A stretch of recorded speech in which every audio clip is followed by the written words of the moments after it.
The business confidence in South Africa has been lacking.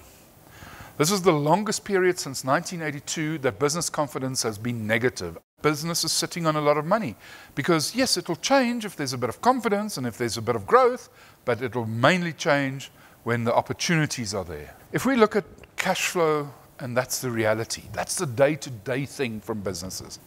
And here, after inflation, we've still got 3%. Which is very, very good, I think. I think if you get a return above 3 or 4% after inflation, you're doing well. This is also above the money market rate. So businesses are not closing down right now. They're just not investing right now. I think Ramaphosa, as a president of South Africa, has rallied not just the international community, but I think more importantly, the South African community behind him. And people are rooting for him to change things. They're rooting for some of his ministers, as in Pravin Gordhan, to change the public enterprises and the state-owned companies. They're rooting for Minister Nene to fix the treasury and fix the government finances. So a lot of things are looking a lot more positive. However, we've got to implement and action across a much broader front. And if we look at South African businesses, there's a few things that you guys know. Turnover is vanity. Returns are sanity. Cash flow is reality. And if I sum up all of these things and I put it into a traffic light system, if you wish, I can say the vanity is okay. The vanity is just over halfway. The investability, if you wish, of South Africa right now is not good. That's why people are looking overseas, and I'll show you that just now. It's really in the red. Our assets that we've employed as a country in the private sector, we're not getting the returns on. The sensibility, in other words, the day-to-day cash flows, probably because we're running these assets longer. Instead of having a truck for 5 years, we have a truck for 7 years. We're doing okay on the cash flow. We don't have to buy those new assets all the time. We don't have to employ more people. We're doing quite okay there. Entrepreneurship in South Africa is lagging quite a bit. If we look at our total adult population, only 1 out of every 44 people is an employer, and 1 out of every 25 is a person that is self-employed. So that's a very low ratio. Countries around us, like Botswana, Uganda, and so on, have a much higher ratio of people working as entrepreneurs. And we know that in other countries, developed countries, employers are a lot bigger.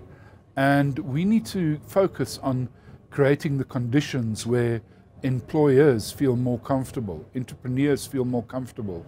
And we've also got to say that it's okay for those guys to make a profit. We mustn't blame them for everything. We must say, how can we help? How can we contribute? And then that economic growth and those profits will go back into our economy and go back to our people.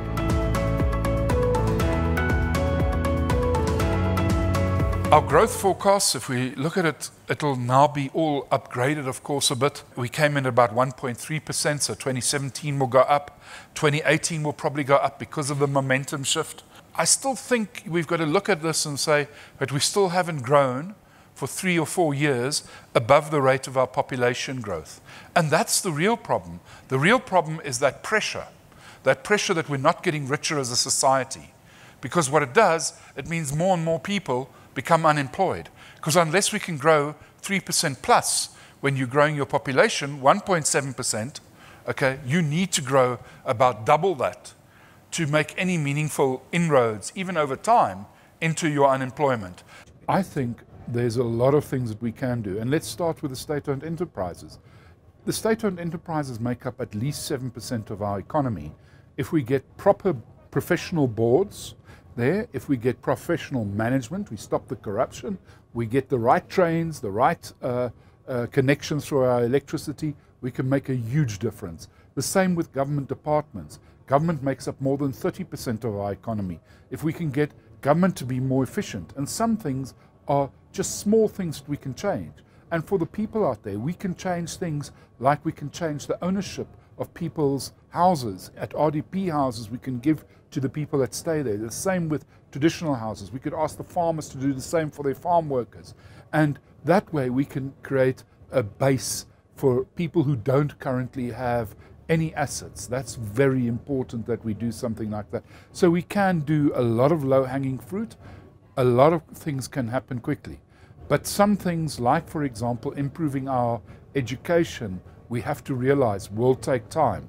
So I don't think we should just look for low-hanging fruit, but also at the other end, we must implement some dramatic changes in education. And that doesn't mean at the top end at the universities. That does mean, however, at the bottom end, at pre-primary school, early childhood development it's called these days, and the first 4 years of school.